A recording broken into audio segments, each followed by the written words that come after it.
दोस्तों, कभी कभी परिस्थिति इतनी विपरीत होती है कि हमारे खुद के जीवन में भी बहुत सारी समस्याएं, कठिनाइयाँ आ जाती है।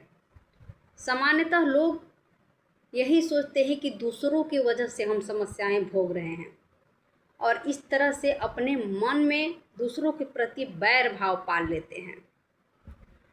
अब दोस्तों, एक एग्जाम्पल के तौर पर आप समझिए कि अगर हम किसी एक भूमि के मालिक हैं और उस भूमि में कहीं से बबुल के बीज अज्ञानवश आकर के उस भूमि में पड़ गया और वातावरण उसके अनुकूल हो गया और धूप मिल गया, उसे बारिश मिल गया और वो धीरे धीरे पनप गया और अब वो इतना बड़ा हो गया है कि वो खुद की भूमि के लिए वो कांटे गिरा रहा है।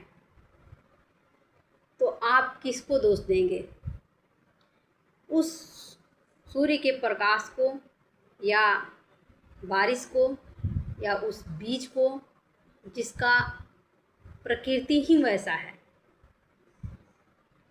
अब यहाँ किसी को दोष देने से समस्याओं का समाधान नहीं मिलने वाला, बल्कि अज्ञानवश वो उत्पन्न हुई है। तो अब आप ज्ञान के तलवार उठाओ और उस वृक्ष की जड़ को ढूंढो और उसे उखाड़ फेंको, तभी आपको उस समस्या का समाधान मिल सकता है। ठीक उसी तरह से अगर आपके मन में समस्याएं उत्पन्न हुई है तो आप उसके जड़ बीज को ढूंढो कि आखिर ये समस्याएं उत्पन्न हुई क्यों हुई।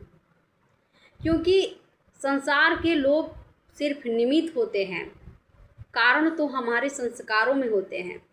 अब जब हम उन समस्याओं के कारण को ढूंढ लेते हैं तो समाधान भी हम अपने मन में खुद ही ढूंढ लेते हैं।